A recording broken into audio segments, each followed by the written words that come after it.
السلام عليكم. مفيش اسهل من صينيه البطاطس نعملها لما نكون مكسلين اننا نطبخ او نكون مستعجلين. هحتاج نص كيلو من اللحمه المفرومه وبصله متوسطه مفرومه ونص كوبايه من البقدونس المفروم ونص معلقه صغيره من التوابل دي، ملح وفلفل اسود وبهارات مشكله.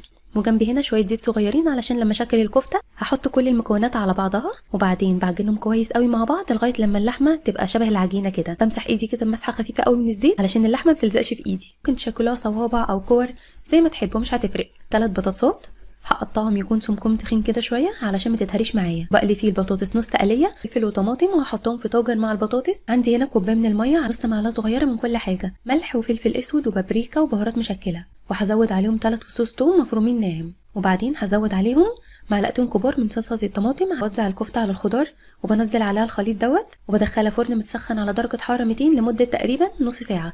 شايفين بقى جمالها وهي غرقانه في الصوص ازاي، مستويه كويس قوي والكفته طريه مش ناشفه.